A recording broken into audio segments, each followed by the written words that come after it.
Vamos lá para Neemias, capítulo 4. Vamos ler o capítulo 4 e o capítulo 12. O mesmo livro de Neemias, tá? Lá no Antigo Testamento.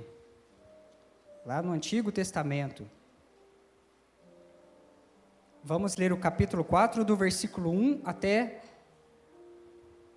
o versículo 20.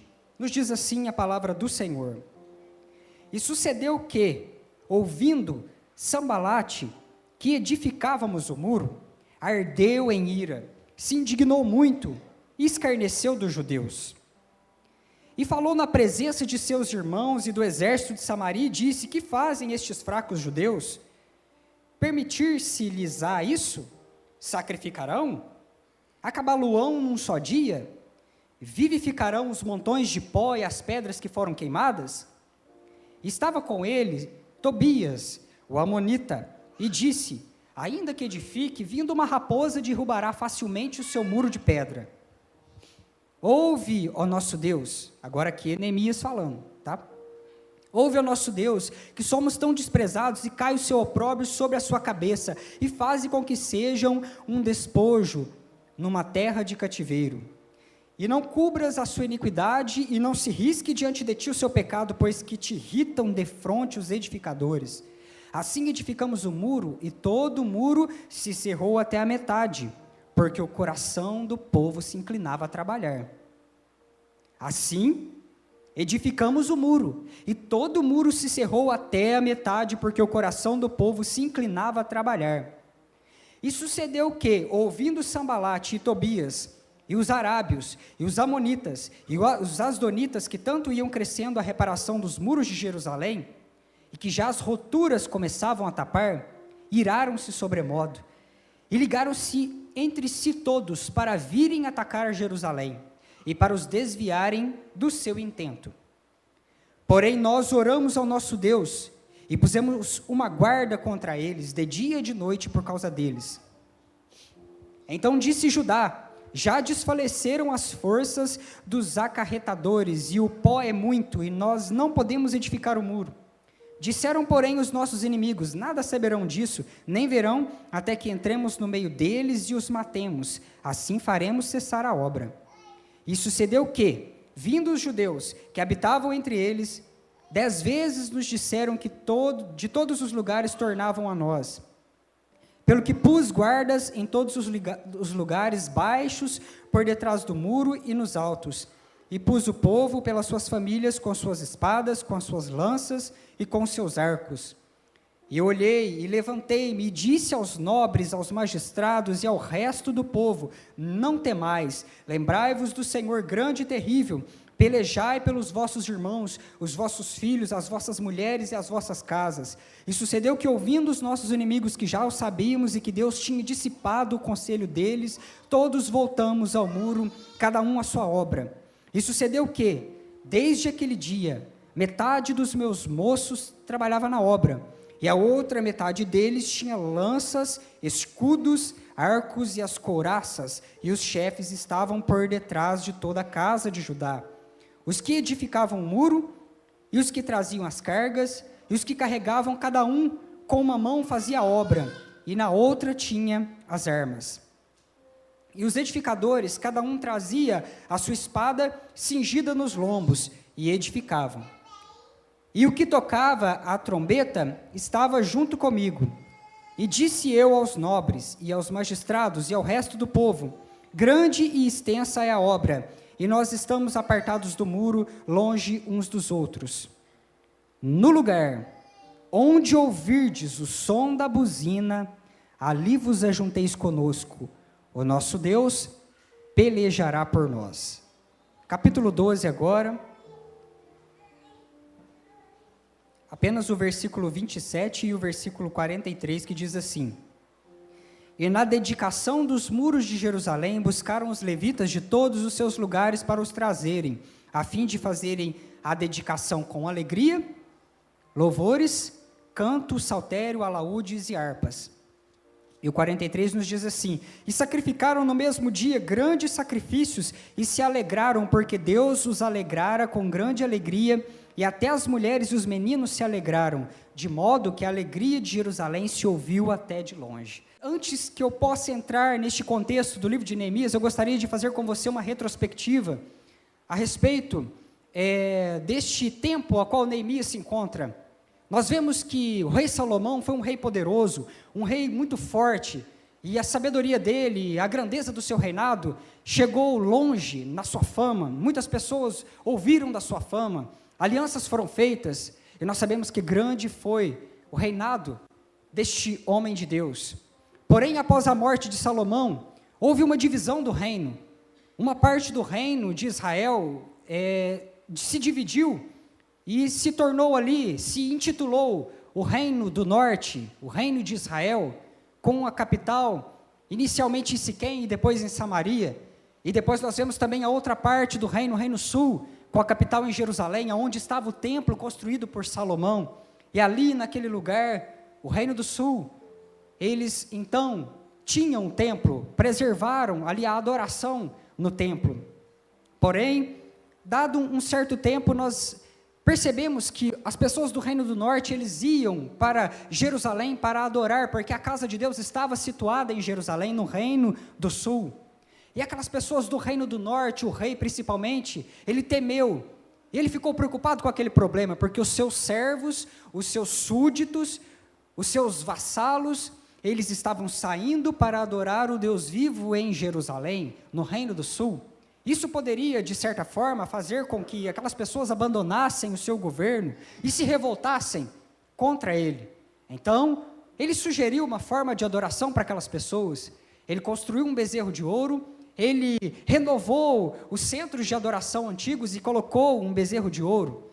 E ele então, lá em 1 Reis, capítulo 12, e versículo 28, ele disse para o povo, ele chamou o povo, ele disse, está aqui o bezerro de ouro, olhe, vês aqui os teus deuses, ó Israel, que te fizeram subir da terra do Egito. E aquelas pessoas então começaram a se prostituir, a adorar aqueles deuses, aquele bezerro de ouro. E num momento Deus então viu que toda a nação estava em idolatria, estava indo contra a palavra de Deus. Isso foi apenas uma questão de tempo, porque muito em breve o reino também do sul resolveu idolatrar, resolveu então adorar e adotar as práticas daqueles povos que estavam ali ao redor. Então começa um tempo de total abandono no sentido moral e no sentido espiritual daquelas pessoas para Deus. E eles abandonaram a Deus. E de repente a Babilônia e a Assíria, eles invadem aquela região. E foi algo terrível, meus queridos, foi algo muito triste naquele dia, e um jovem estava ali, presenciando tudo, e é sobre este jovem que eu quero falar nesta noite. Ele estava vendo o momento em que foi anunciado que marchava um exército inimigo contra aquela nação, e nós vemos que, naquele momento, a nação babilônica e os assírios, eles subiram contra o reino do norte, eles subiram contra o reino do sul, e foi algo terrível, porque quando esses homens guerreiros chegavam numa nação, eles não tinham piedade, e aquele jovem, ele foi arrancado da sua casa, aquele jovem, ele foi tirado do meio dos seus parentes, ele foi jogado para fora dos muros da cidade, e estavam ali todos enfileirados os jovens daquela cidade. As mulheres eram estupradas, eram violadas, e as que sobravam eram conduzidas em fila juntamente com as suas crianças para serem escravos. Os velhos eram abandonados para morrer no meio dos escombros, e eles queimaram tudo, saquearam tudo, levaram ouro, levaram a arca, levaram o castiçal da presença de Deus que estivera iluminando o povo no meio do deserto, que estava guardado como relíquia. Levaram também o castiçal novo que Salomão fizera para adornar o templo maravilhoso que ele construíra. Tudo, a prata, o ouro do templo foi roubado, e aquela cidade ardia, queimava. Vamos nos transportar para este tempo, porque eu quero que você entenda essa situação, que você traga para a sua vida espiritual nessa noite, entendendo o que eu quero comunicar a você através da palavra de Deus, aquilo que Deus quer através da minha vida falar com você nessa noite. Pense, se hoje fôssemos atacados, se o templo que tanto amamos fosse corrompido, queimado, as nossas casas queimadas, as nossas famílias separadas umas das outras, as nossas mulheres mortas ou escravizadas, os homens intelectuais, os homens mais fortes, os que tinham algum talento ou que eram de alguma forma destacados, eles eram separados, porém todos os outros eram mortos, e aquele jovem, ele observava isso, enquanto do seu lado, os escribas daquela nação iam contando o número de mortos à medida que as cabeças decapitadas iam caindo aos seus pés. E você pode dizer, mas que cena horrível. Sim, era um cenário de guerra, e eles marcharam no meio do deserto em direção ao reino da Babilônia. Conforme a palavra de Deus liberada pelo profeta Jeremias, em Jeremias 25:11, eles permaneceram, e toda a terra virou um deserto por 70 anos. 70 anos eles estiveram naquele deserto, e eles estavam ali, a nação de Jerusalém. Aos poucos o fogo foi se apagando, e só havia pó e velhos, e algumas crianças e algumas mulheres abandonadas ali para morrer, e foi tudo isso que restou daquele local.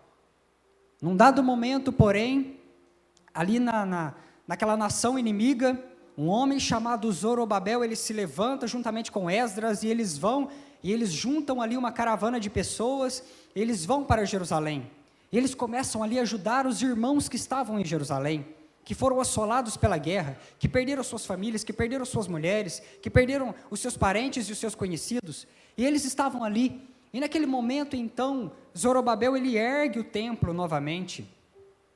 Esdras começa a ensinar a palavra de Deus, começa a escrever o livro da lei, copiar os livros, que Moisés tinha deixado, e ensiná-los ao povo, transmitindo a palavra de Deus.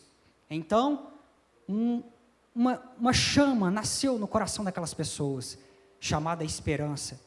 E eles tinham esperança de dias melhores, eles tinham esperança de um avivamento, eles tinham esperança de que algo ia acontecer na vida deles para melhor. Estavam ali, os muros estavam queimados, as portas estavam reduzidas a pó, e eles esperavam este dia do avivamento, este dia na qual o soar de uma trombeta anunciaria o novo de Deus na vida daquelas pessoas.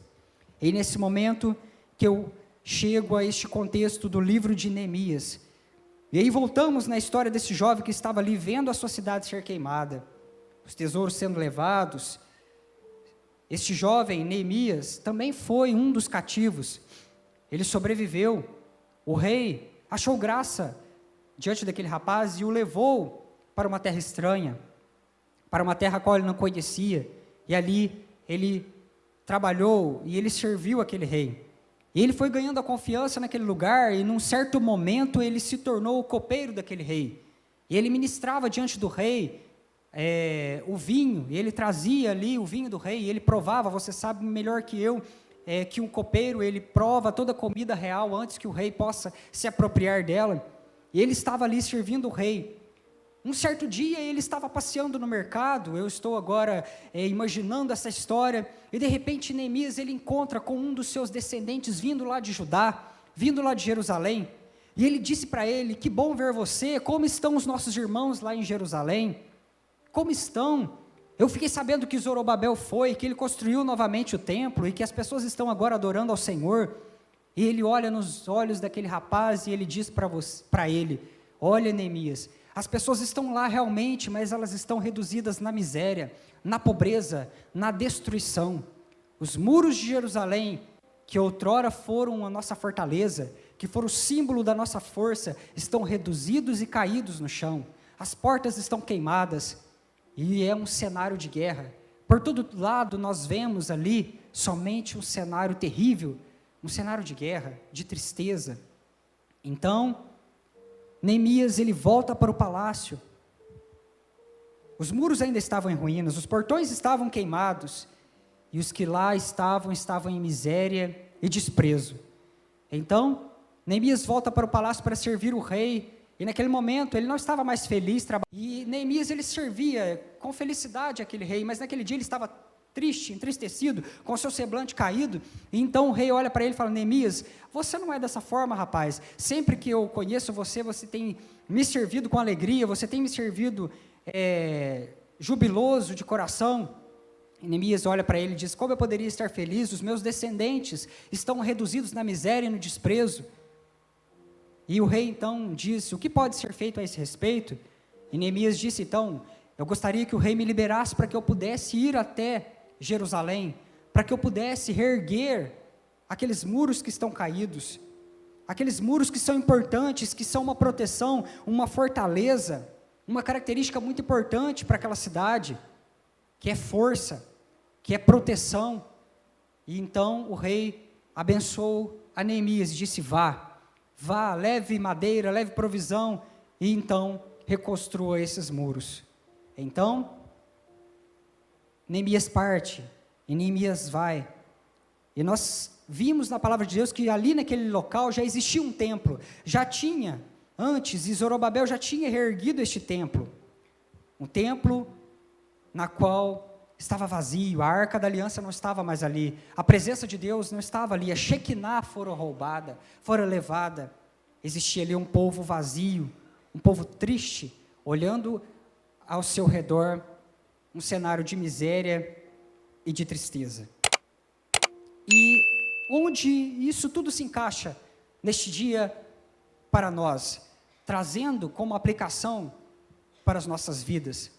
Muitas das vezes, eu, você, entramos aqui nessa noite como aquelas pessoas, como aqueles judeus, reduzidos à miséria e ao desprezo, no meio do pó, no meio da tristeza, no meio de tantas coisas ruins que nos têm assolado, roubaram a sua dignidade, levaram aquilo que você tinha de mais precioso, você foi roubado de certa forma pelo inimigo, porque sabemos que o inimigo vem para roubar, matar e destruir, e muitas das vezes nós entramos aqui como aquelas pessoas, temos dentro de nós, somos um templo vazio, sem a presença de Deus, a Shekinah não está mais dentro de nós, foi roubada, foi levada, foi destruída lá atrás, no dia em que caímos, no dia em que tropeçamos diante do bezerro de ouro, lá começou, lá se iniciou, embora nós não tivéssemos talvez nem a consciência de que ia se desembocar nesta situação que estamos vivendo hoje,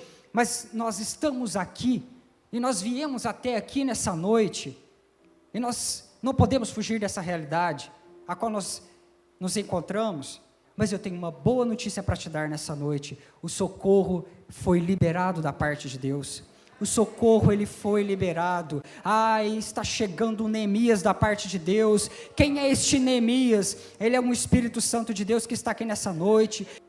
Neemias ele começa então, ele ajunta ali algumas pessoas juntamente com ele, e eles começam então a olhar as brechas, e a consertar as brechas, e eles começam a reparar os muros, e eles começam então ali a trabalhar, e eles começam então a se posicionar, e eles começam então ali a se esforçarem, a arrancarem força daquela fraqueza, a arrancarem força de onde era improvável.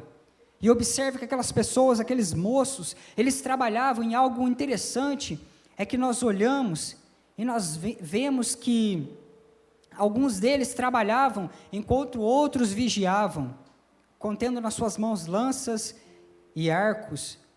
Nós vemos aqui, pus o povo pelas suas famílias, com as suas espadas, com as suas lanças e com os seus arcos.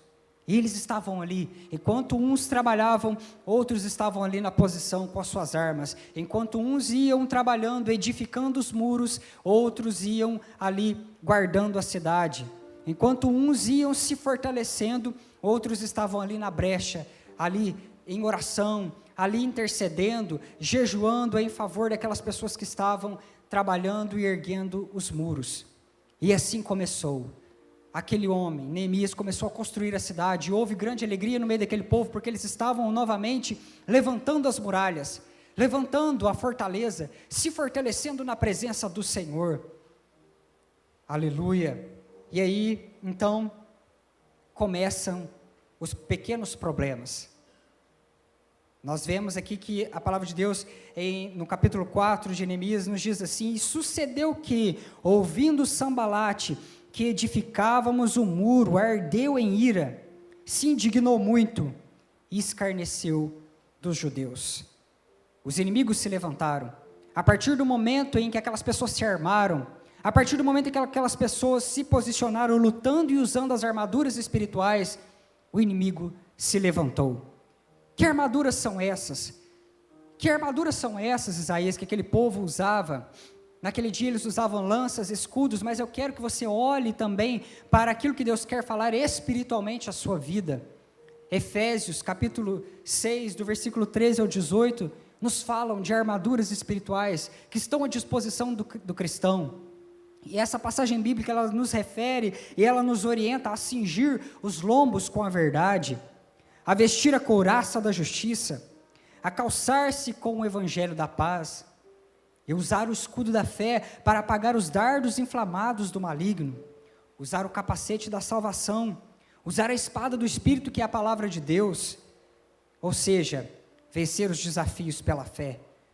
Como nós podemos ter o capacete da salvação? Aceitando a Jesus Cristo como o único e suficiente Salvador das nossas vidas, reconhecendo que Ele é Senhor e Deus da minha vida, reconhecendo que eu não sou nada, que eu sou pó, e que os meus pecados fazem separação entre mim e entre o meu Deus, mas que Deus, que Ele veio na forma humana, 100% homem, 100% Deus, e que Ele pagou na cruz do Calvário os meus pecados, e que Ele expiou, e que Ele então me aproximou novamente de Deus, e eu então sou salvo, e assim eu tenho o capacete da salvação, eu cinjo os meus lombos com a verdade, igualmente cingindo-nos, vestindo-nos da couraça da justiça e calçando-nos com o evangelho da paz, porque formosos são os pés daqueles que anunciam as boas novas do Senhor. Então nós tomamos a espada do Espírito, pela qual nós podemos vencer o inimigo, e pela qual Jesus também venceu o inimigo. Jesus, quando Ele venceu o diabo, Ele disse: está escrito.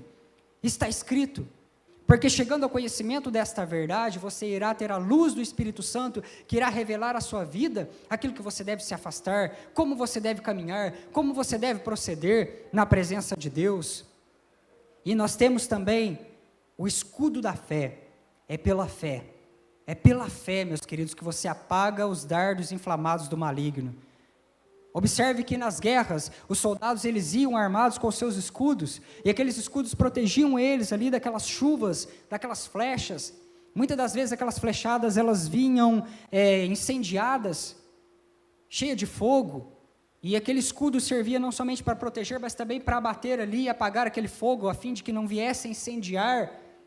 Então, a fé, ela serve para você se defender, quando as pessoas tentam te desacreditar, quando os problemas vêm se abater na sua vida e você acha que não existe mais solução, é a fé que te dará sustento para apagar os dardos inflamados do maligno. E nós vemos que estes soldados que estavam ali juntamente de Neemias, eles estavam ali, trabalhando e lutando, vivendo e lutando, estudando e lutando, vivendo as suas vidas pela fé, sendo desafiados a viver a cada dia pela fé. Então, de repente, se aproximam algumas pessoas, Sambalate, um samaritano, Tobias, o amonita, e Gesem, um árabe, e eles começam então a escarnecer. E quando eles chegaram diante dos muros, vendo aquele povo, vendo eu e você trabalhando, observe, identifique isso na sua vida, aplique essa palavra em você nessa noite. Eles começaram a dizer: o que fazem esses fracos judeus? Será permitido isso? Sacrificarão? Louvarão a Deus? Virá uma raposa e derrubará este projeto, acabá-lo-á num só dia, e será um monte de pó. Então, aqueles homens se levantaram e começaram a afrontar. E estes homens simbolizam pessoas, estes homens simbolizam o inimigo de nossas almas, Satanás, que se levanta contra os nossos projetos, que se levanta contra a vida plena que Deus quer para mim e para você, que se levanta contra a tua vida e a minha vida, porque só existe dois caminhos, o bem e o mal, não existe uma neutralidade. A partir do momento em que você está seguindo a Deus, você está fazendo oposição ao inimigo, e a partir do momento em que você se coloca do lado do inimigo, você se afasta de Deus. E nós vemos que então Sambalate e Tobias começaram e diziam: o que fazem esses fracos judeus? Uma pequena raposa vai passar a perna nesse crente. Ah, não basta muito tempo. Eles zombaram e insultaram. eles começaram a afrontar, eles começaram a se levantar contra o povo de Deus. E nós vemos nesse texto, nestes vários versículos que se seguem, que eles atacaram com armas, que eles zombaram, que eles insultaram, que eles armaram uma emboscada para roubar a Neemias do meio do povo e para matá-lo, que eles desacreditaram Neemias e a sua liderança. Os insultos vieram, as provas vieram, e muitas das vezes vindo de pessoas próximas. Que aquele povo não chorou, eles não murmuraram, eles não se rebeliaram, eles não choramingaram contra Deus, como nós muitas das vezes fazemos, mas eles se posicionaram. E no versículo 9 do capítulo 4 diz assim: porém nós oramos ao nosso Deus, pusemos uma guarda contra eles, de dia e de noite, por causa deles. Nós trilhamos este caminho através da palavra, somos como aqueles judeus, somos como aquelas pessoas, vendidos, prostituídos ali, sem a presença de Deus, vendidos na imoralidade, na idolatria e no pecado, no meio do pó, mas Deus enviou o seu Espírito Santo, e Ele veio para nos ajudar, para tapar estes muros, para nos reerguer, para construir a minha vida e a sua vida. Porém, quando o inimigo soube que você estava posicionado, que você estava se deixando ser guiado pelo Espírito Santo de Deus, ele veio com seus insultos, ele veio com as suas emboscadas, ele veio com as suas promessas, ele veio com as suas armas, para tentar roubar a sua paz. E é este momento que fará a diferença na sua vida. Como você irá se posicionar diante das afrontas do seu inimigo? Como que você irá reagir nessa noite? Iremos recuar? Iremos porventura voltar lá para aquele buraco de onde um dia nós viemos? Não, nós não podemos, porque este é o Deus que peleja por nós, este é um Deus forte, grande, terrível. Lembrai-vos do Senhor grande e terrível, lá no versículo 14 diz: pelejai pelos vossos irmãos, pelejai pelos vossos filhos, pelas vossas mulheres e as vossas casas, pelas suas famílias, com as suas espadas, com as suas lanças, com seus arcos. Vamos nos esforçar, tendo numa mão a palavra de Deus, as armas espirituais a qual o Senhor nos dá, e tendo na outra uma ferramenta de trabalho, trabalhando em prol da libertação da nossa casa. Não é momento de parar, não é momento de estacionar. Deus trouxe você aqui nessa noite porque Ele deseja comunicar a sua vida. Ele não é um momento de parar. Deus não te chamou até aqui para você morrer no meio deste caminho. Deus não te chamou até aqui, não te trouxe até aqui para morrer no meio deste pó, choramingando e dizendo: olha só, os muros do meu templo estão caídos, cheios de buracos, com as portas queimadas. Mas Deus está enviando nessa noite o Espírito Santo de Deus na sua vida, porque Ele estará renovando, porque Ele estará te construindo. Se é as armaduras que você precisa, o Espírito Santo estará ministrando a sua vida. Se é força que você precisa, o Espírito Santo de Deus estará ministrando ao seu coração. Se é força para orar, força para jejuar, este Espírito Ele dá, Ele não joga na sua cara, e Ele vai conceder a você aquilo que você precisa da parte de Deus. E com a presença de Deus, estes muros vão sendo erguidos, vão sendo construídos, e o Espírito Santo vai te encorajando. Lembra do teu Deus, lembra do teu Deus grande, forte e terrível, porque Ele peleja por você, porque o teu Deus não desistiu de você, porque o teu Deus sabia muito bem das suas fraquezas e dos seus pecados, quando Ele te tirou lá do mundo, e não vai ser agora que Ele vai te abandonar aí, jogado no meio desse caminho, não vai ser agora, por causa deste seu tropeço, que Deus irá deixar você caído, mas Ele te estende a mão nessa noite, Ele estende a sua mão, e Ele te segura, Ele diz: ser forte, trabalha, peleja, avança, vamos guerrear, vamos trabalhar e vamos lutar, vamos reivindicar a nossa casa, a nossa família, vamos reivindicar diante de Deus. Aleluia. O inimigo pensa que é o dono, ele pensa que ele pode se apropriar dessa terra, mas o Espírito Santo de Deus é o dono. Ele é o proprietário de Jerusalém, Ele é o proprietário da tua vida, Ele é que te comprou com alto preço, um preço de sangue lá na cruz do Calvário. Entenda isso, você é comprado, você é remido, você é lavado pelo sangue do Cordeiro. E no lugar onde ouvir o som da buzina, ali vos ajunteis conosco, o vosso Deus, o nosso Deus pelejará por nós. Aleluia! Estejam alegres nessa noite, estejam alegres e felizes, porque um som de uma buzina se faz ouvir nessa noite no meio de nós, porque Deus está tocando esta buzina e anunciando o novo de Deus, e de longe eles ouvirão aquilo que Deus irá fazer na tua vida, e de longe eles ouvirão, as buzinas elas anunciam as boas novas, o chofar era tocado no meio daquela nação, quando queria testificar e quando queria anunciar as boas novas do Senhor. Um tempo novo, um tempo de plenitude é chegado a esta igreja, um tempo novo, um tempo a qual nós iremos caminhar pela fé. É pela fé, meu amado, é pela fé que você vai vencer essa doença, é pela fé que você vai vencer essa crise financeira, é pela fé que você vai ser desafiado a abandonar as práticas erradas que há tanto tempo você vem cultuando, há tanto tempo você vem trazendo na sua vida. É pela fé, nós estamos sendo desafiados a viver pela fé. O justo vive pela fé. Deixe que o teu Deus peleje por você nessa noite. Você está armado, você está munido das armaduras, mas deixe que o teu Deus peleje. Então somente se esforce, então somente trabalhe e posicione, que o teu Deus fará na tua vida, que o teu Deus pelejará na tua vida. Não é tempo de recuar, não é tempo de desistir, mas é tempo de posicionamento. Então somente olhe, se posicione e veja o que o Senhor deseja fazer na tua vida. Ajuntai-vos para a peleja, cingi os vossos lombos. A palavra de Deus lá em Joel, capítulo 3, versículo 10, ela diz: forjai espadas das vossas enxadas, e lanças das vossas foices. Diga ao fraco, eu sou forte. Forjem espadas das suas enxadas. É momento de se posicionar,